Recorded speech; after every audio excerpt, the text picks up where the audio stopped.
जय हिंद साथियों, बहुत बहुत स्वागत करता हूं आप सभी का आपकी अपनी क्लास डेली करंट अफेयर्स की क्लास पर। और मैं हूं राजा गुप्ता, आपको पढ़ाने वाला हूं 10 अक्टूबर 2022 के इंपॉर्टेंट करंट अफेयर्स। ये करंट अफेयर भारत के सभी एग्जाम्स के लिए जरूरी है। भारत का कोई भी एग्जाम हो, करंट अफेयर्स यदि पूछा जाएगा तो बस आप हमारे डेली करंट अफेयर्स को फॉलो करते चलिए। दोस्तों, थोड़ा टाइमिंग मैंने चेंज की है। अब देखिए, ठंडियां आने वाली है तो सुबह 5 बजे उठना थोड़ा सा मुश्किल हो जाता है, इसलिए रोज सुबह अब आपको 6 बजे क्लास मिलेगी। फिर बाद में देखेंगे गर्मियों में फिर 5 बजे कर देंगे। तो अब डेली जो टाइमिंग है सुबह 6 बजे हो गई है, पहले 5 थी, 6 बजे से कर दिया है। दोस्तों, इस सीरीज का नाम है करंट अफेयर्स का ब्रह्मास्त्र। और जितने नए बच्चे जुड़े हैं आप लोगों के लिए जानकारी, YouTube में पहली बार ऐसा हो रहा है कि डेली करंट अफेयर्स के साथ आपको मिलता है डेली टेस्ट। दोस्तों, कहीं भी ऐसा नहीं होता है, बस आप लाइव पढ़िए और लाइव टेस्ट दीजिए। मात्र हमारा सेशन 25 से 30 मिनट का होता है, केवल हम आपका 25 से 30 मिनट लेते हैं, जिसमें क्वालिटी करंट अफेयर्स और क्वालिटी जीके सब कुछ कवर करा देते हैं। दोस्तों, आज का सबसे ऊर्जावान पंक्ति, दोस्तों रतन टाटा जी को कौन नहीं जानता। ये कहते हैं कि मैं सही डिसीजन लेने में विश्वास नहीं करता, मैं डिसीजन लेता हूं फिर उन्हें सही बताता हूं, सही बनाता हूं। बिल्कुल सही बात है दोस्तों। जब आप कोई निर्णय लेते हैं तो सही हो या गलत ये तो बाद में पता चलेगा ना, पहले तो प्रयास करना पड़ेगा ना, पहले तो आपको ट्राई करना पड़ेगा।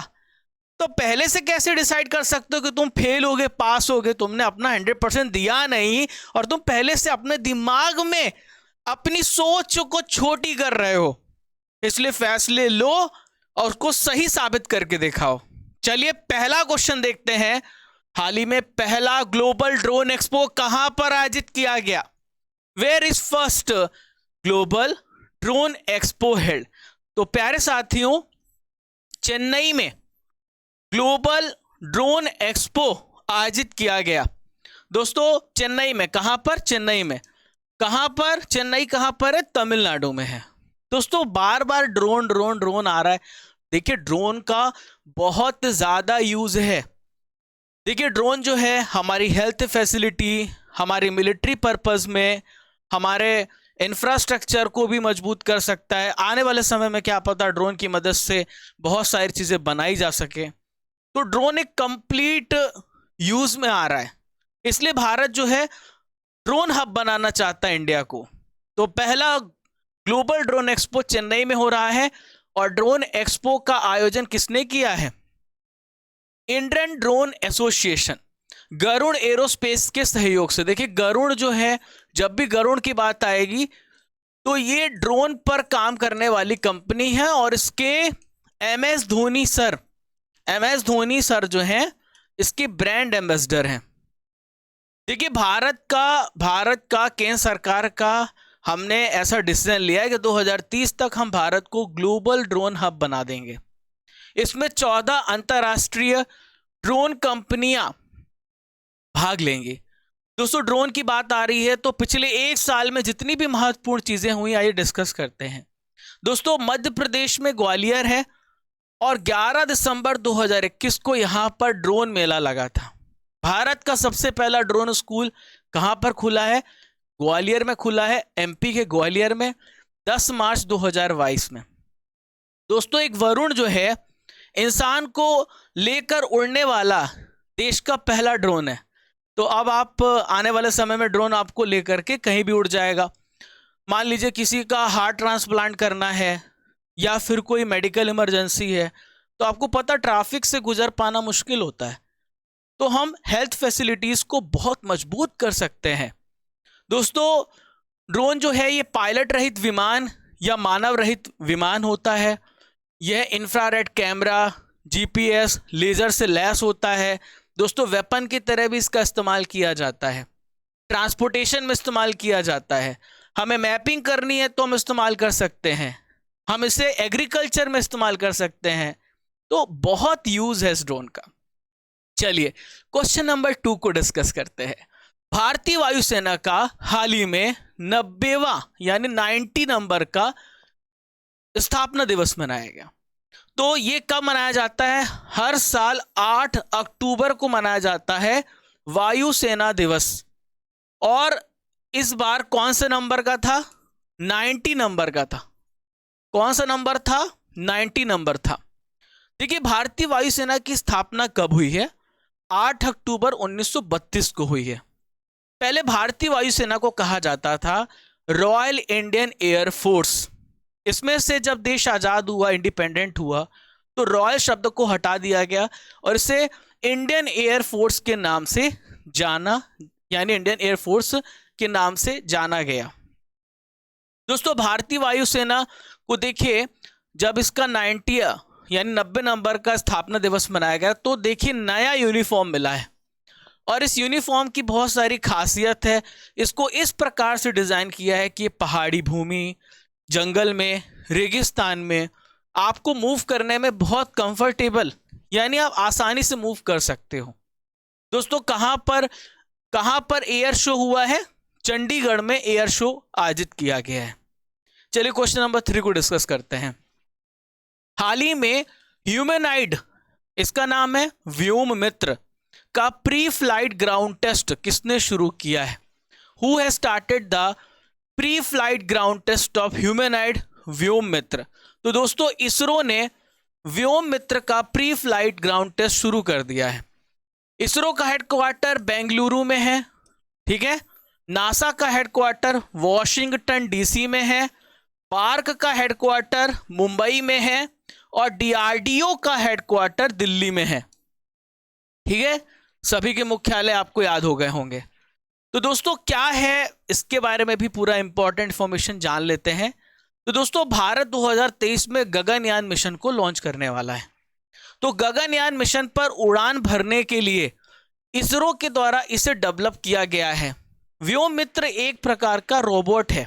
क्या है ये? रोबोट है, एक प्रकार का इंटरनल सिस्टम यूनिट है, ठीक है। ये ह्यूमैनाइड व्योम मित्र जो है प्रेजेंट में इसरो का इंटरनल सिस्टम यूनिट है। व्योम मित्र एक प्रकार का रोबोटिक सिस्टम है। इसे तिरुवनंतपुरम के थुम्बा में, कहां पर? तिरुवनंतपुरम के थुम्बा में विक्रम साराभाई अंतरिक्ष केंद्र में रोबोटिक्स लैब में डेवलप किया गया है। और ये रोबोट एकदम ह्यूमन जैसा दिखता है। इसका काम क्या होगा? अंतरिक्ष में मानव कार्यों का सटीक एनालिसिस करना, उसका जांच करना, सिस्टम सही काम कर रहा है कि नहीं, ये सब बताएगा आपको। क्वेश्चन नंबर 4 पे आते हैं। तो रेलवे ने किस साल तक शुद्ध शून्य कार्बन उत्सर्जन हासिल करने की योजना बनाई? चलो, अच्छी बात है कि रेलवे भी सोच रहा है कि हमें प्रदूषण को रोकना है। देखिए, उसके पहले मैं आपको बता दूं, भारत 2070 तक दुनिया को कह चुका है कि हम कार्बन न्यूट्रल हो जाएंगे, यानी हम शुद्ध कार्बन का जो उत्सर्जन है उसको शून्य कर देंगे। तो 2030 तक, क्या नाम? 2030 तक जो है शुद्ध शून्य कार्बन उत्सर्जन हासिल करने का रेलवे का लक्ष्य है। दोस्तों, भारतीय रेलवे ने इसे क्यों किया है? ग्रीन एनवायरनमेंट के लक्ष्य को पूरा करने के लिए। दोस्तों, कार्बन फुटप्रिंट को कम करने की योजना बनाई है।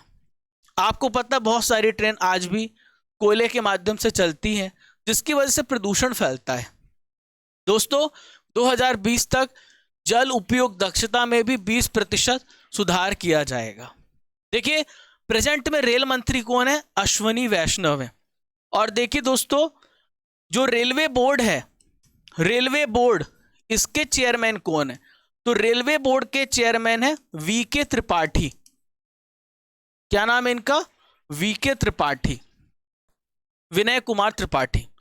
क्वेश्चन नंबर 5, बहुत बढ़िया क्वेश्चन, मोस्ट इंपॉर्टेंट घटना है। चलिए, सबसे अधिक विश्व खिताब जीतने वाले भारतीय खिलाड़ी कौन बन गए?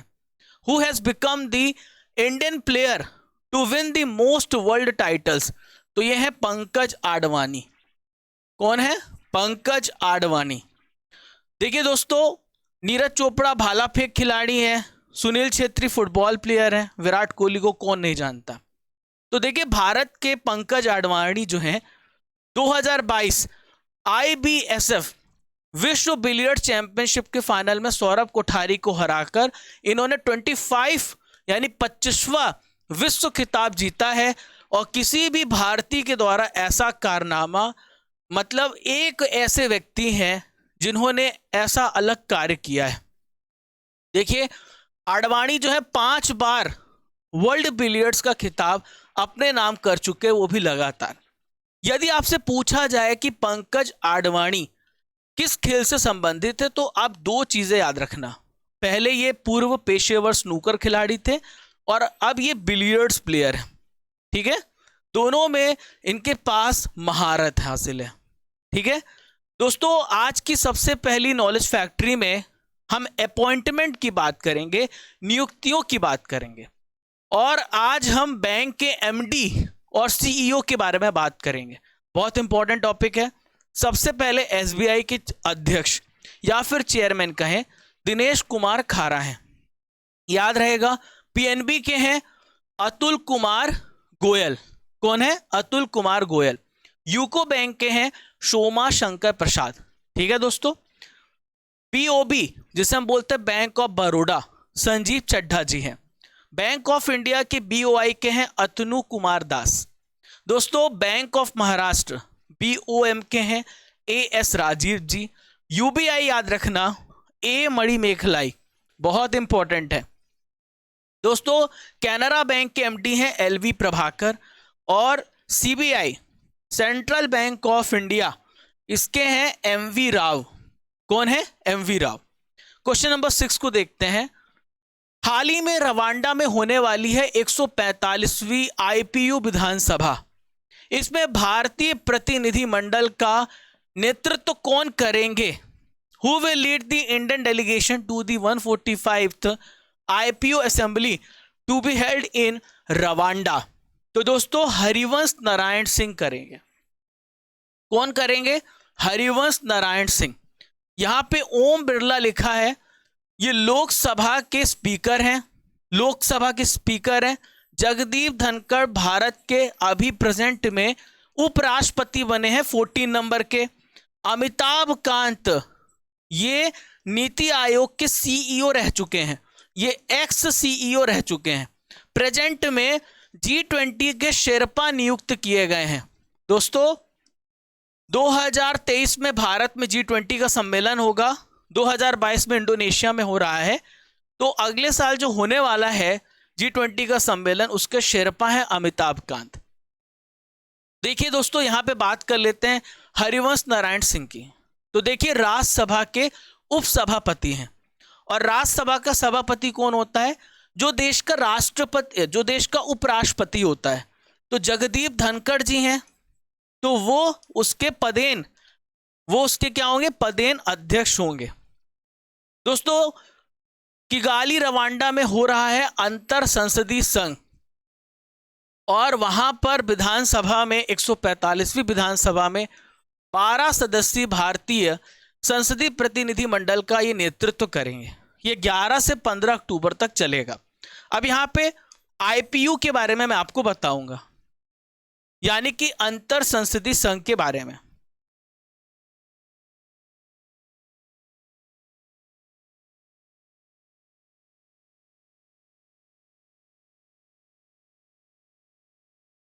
देखिए दोस्तों, यहां पर मैं आपको इंटर पार्लियामेंट्री यूनियन के बारे में बताऊंगा। इसकी स्थापना कब हुई है? 1889 में हुई है। हेडक्वार्टर स्विट्जरलैंड जिनेवा में है। देखिए, इसके प्रेसिडेंट है बांग्लादेश के सैबर हुसैन चौधरी। इसका काम होता है विश्व भर में शांति स्थापित करना और लोकतंत्र का समर्थन करना। दोस्तों, शांति को बढ़ावा देने के लिए इसकी स्थापना की गई है। चलिए, क्वेश्चन नंबर 7, विश्व डाक दिवस कब मनाया गया? When is world post day celebrated?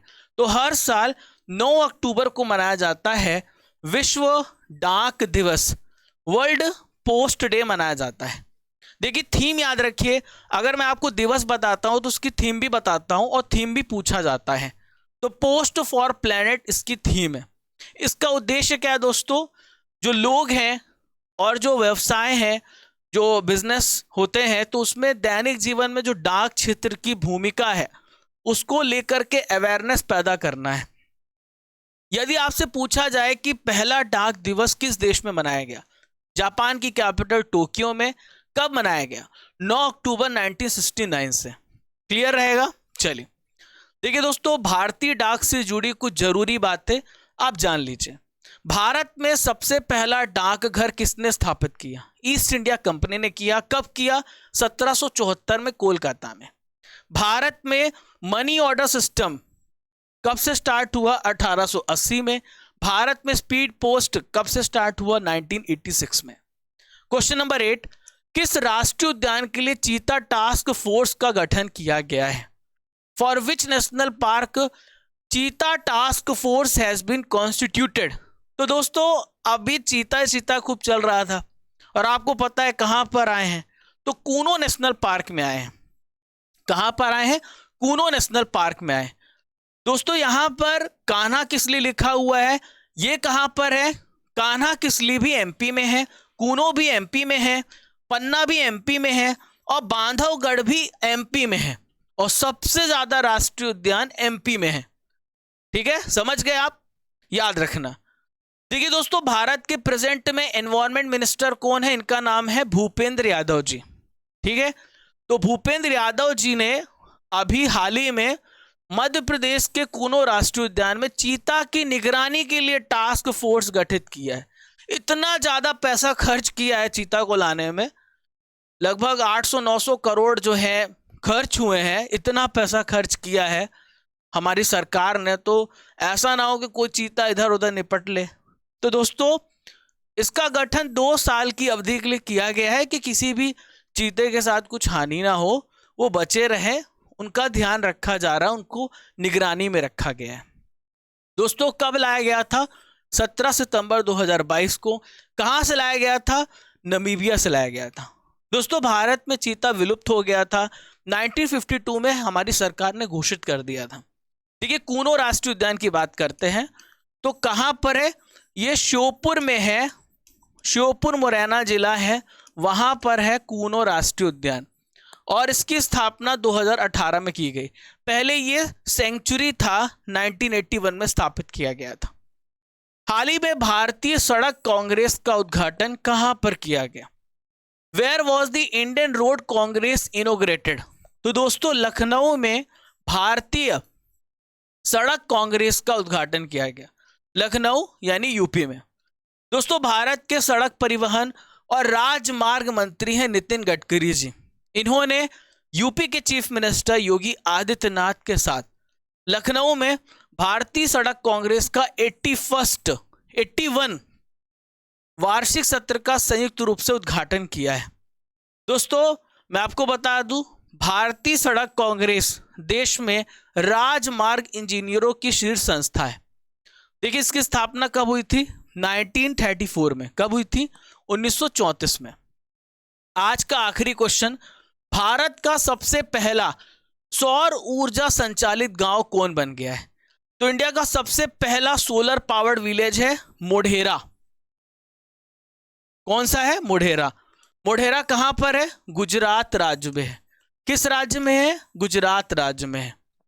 दोस्तों मोढेरा जो गांव है, यहां पर आपको रूफटॉप सोलर पैनल देखने को मिल जाएंगे जो सुबह के समय बिजली की सप्लाई करते हैं और जब रात हो जाती है तो उसमें बैटरी लगाई जाती है, तो उसमें एनर्जी स्टोर्ड रहती है। तो एनर्जी स्टोरेज सिस्टम के माध्यम से सारे घरों में बिजली की पूर्ति की जाती है। देखिए गुजरात के मुख्यमंत्री कौन है? भूपेंद्र रजनीकांत पटेल जी। दोस्तों करंट अफेयर्स की रसमलाई आप सभी के सामने आई। देखिए अप्रैल मंथ के करंट अफेयर्स को हम कवर कर रहे हैं, तो ध्यान से सुनना आप। यूपीएससी के नए अध्यक्ष कौन बने हैं? तो यूपीएससी के नए अध्यक्ष बने हैं मनोज सोनी। रेत का मकबरा हिंदी का पहला उपन्यास है जिसे अंतरराष्ट्रीय बुकर पुरस्कार मिला, शॉर्टलिस्ट किया गया। इसके लेखक कौन है? गीतांजलि श्री हैं।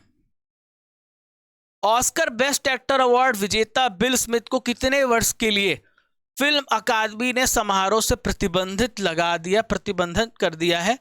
10 साल के लिए, है ना। आपको पता है ऑस्कर समारोह जब हो रहा था तो अब इन्होंने चाटा मार दिया था। क्यूएस वर्ल्ड यूनिवर्सिटी रैंकिंग के अंतर्गत आईआईटी बॉम्बे की रैंकिंग कितनी है? 65। माया गोविंद का निधन हो गया, वे किस क्षेत्र से जुड़ी थी? यह सिंगर थी। केतन जी ब्राउन जैक्सन किस देश की सुप्रीम कोर्ट की पहली अश्वेत महिला है? तो ये अमेरिका की है, बहुत इंपॉर्टेंट है। कहाँ की है? अमेरिका की। चलो T10 सीरीज के लिए तैयार हो?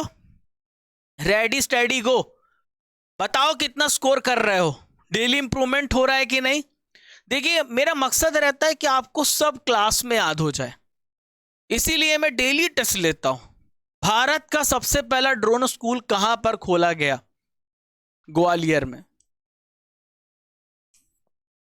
इसरो का हेडक्वार्टर कहां पर है? तो इसरो का हेडक्वार्टर कहां पर है? बेंगलुरु में। 1969 को इसकी स्थापना हुई। भूपेंद्र रजनीकांत पटेल किस राज्य के चीफ मिनिस्टर हैं? तो गुजरात राज्य के सीएम हैं। भारत में स्पीड पोस्ट सेवा कब से शुरू की गई? मैंने आपको पढ़ाया है।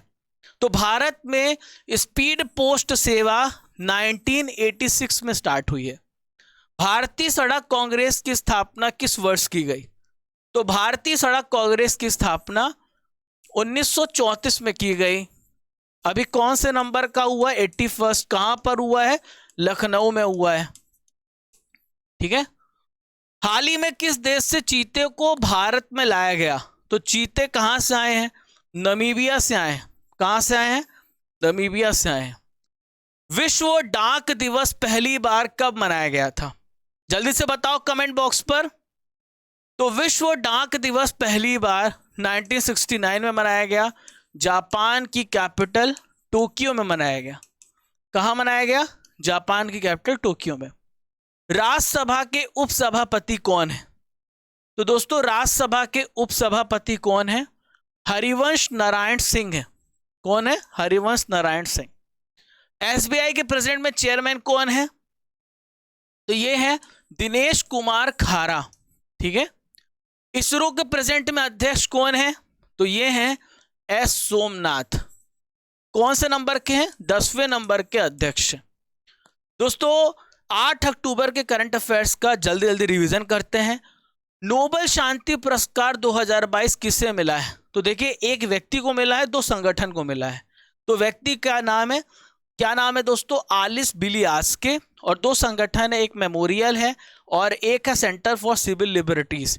तो मेमोरियल रूस का है, ठीक है, और सेंटर फॉर सिविल लिबर्टीज जो है ये बेलारूस के हैं, जो हमारे आलिस हैं। और सिविल लिबर्टीज ये यूक्रेन की संगठन है। कहां की है? यूक्रेन की। FIH का सर्वश्रेष्ठ खिलाड़ी किसे चुना गया है? तो ये है हरमनप्रीत सिंह। अंतरराष्ट्रीय सौर गठबंधन की 5वीं सभा की मेजबानी कौन करेगा? कौन करेगा? भारत करेगा। और कौन करेगा? विश्व कपास दिवस कब मनाया जाता है? हर साल 7 अक्टूबर को। संयुक्त राष्ट्र शांति स्थापना के प्रमुख कौन है जो भारत के दौरे पर आए हैं? तो इनका नाम है जीन पियरे लेक्रोइक्स। तेलंगाना की सत्तारूढ़ पार्टी तेलंगाना राष्ट्र समिति ने अपना नाम बदलकर BRS कर दिया है ना? भारत राष्ट्र समिति कर दिया है। कौन सा केंद्र शासित प्रदेश है जो अपने हर जिले में 75 अमृत सरोवर स्थापित करने वाला केंद्र शासित प्रदेश बन गया है? तो यह जम्मू कश्मीर। और पहला नंबर यूपी का आता है। ऑकलैंड न्यूजीलैंड में मोदी @20 ड्रीम्स मीट डिलीवरी, इस पुस्तक का विमोचन हमारे देश के कौन विदेश मंत्री ने किया? Doctor S Jaishankar. NASA mission में अंतरिक्ष में जाने वाली पहली मूल अमेरिकी महिला कौन बनी है? निकोल मान। दोस्तों, हाल ही में 4 लोगों को भेजा गया है, मैंने आपको पढ़ाया था। किस राज्य के चीफ मिनिस्टर ने राज्य ओलंपिक का उद्घाटन किया है? छत्तीसगढ़ राज्य ने। आज का सवाल और आपके लिए बवाल, क्योंकि कमेंट बॉक्स पे उत्तर सबको देना है। कूनो नेशनल पार्क किस राज्य में है? कमेंट बॉक्स पे बताओ जल्दी से। आज का सवाल आप सभी के लिए। दोस्तों, डेली करंट अफेयर्स की PDF आपको फ्री में टेलीग्राम में डेली मिल ही जाती है। अगर आप टेलीग्राम से नहीं डाउनलोड करना चाहते तो आप रूट से डाउनलोड करो, वहां फ्री में टेस्ट भी तो मिलता है। डेली करंट अफेयर्स का टेस्ट भी लगाओ, रैंक भी जानो, स्टडी मटेरियल भी मिलता है। दोस्तों, अभी मैं साइंस पढ़ा रहा हूँ, साइंस का बैच लाइव है। If you want to join you can join. दोस्तों, अगर आप पहली बार हमारे चैनल पर आ रहे हैं तो सब्सक्राइब जरूर कर लीजिए और घंटी वाला बटन दबा दीजिए ताकि आपको रेगुलर नोटिफिकेशन मिलती रहे। तो कैसा लगा सेशन सभी को दोस्तों, कमेंट बॉक्स पे बताओ। दोस्तों 25 से 30 मिनट में हम आपको डेली करंट अफेयर्स पढ़ाते हैं और अगर आपको मेरी थोड़ी भी मेहनत दिखती है तो हर एक बच्चे को ज़रूर शेयर करे, ज़्यादा से ज़्यादा लोगों को शेयर करे। अभी आजकल मैं डेली जो न्यूज़ है एनालिसिस करने लगा हूँ, तो उसे भी आप देख सकते हैं, फॉलो कर सकते हैं। तो फिर फ्रेंड्स मिलेंगे कल। मस्त रहो, खुश रहो और कुछ ना कुछ बड़ा करो। तुम में वो शक्ति है, तुम में वो आग है, तुम उस आग को पहचानो और तुम सब कुछ पा सकते हो। बस तुम्हें थोड़ा धैर्य रखना होगा, मेहनत करनी पड़ेगी। तो चलिए फ्रेंड्स, चलने का समय हो गया है। मिलते हैं कल सुबह 6 बजे इसी ऊर्जा इसी जोश के साथ। जब तक तोड़ेंगे नहीं तब तक छोड़ेंगे नहीं।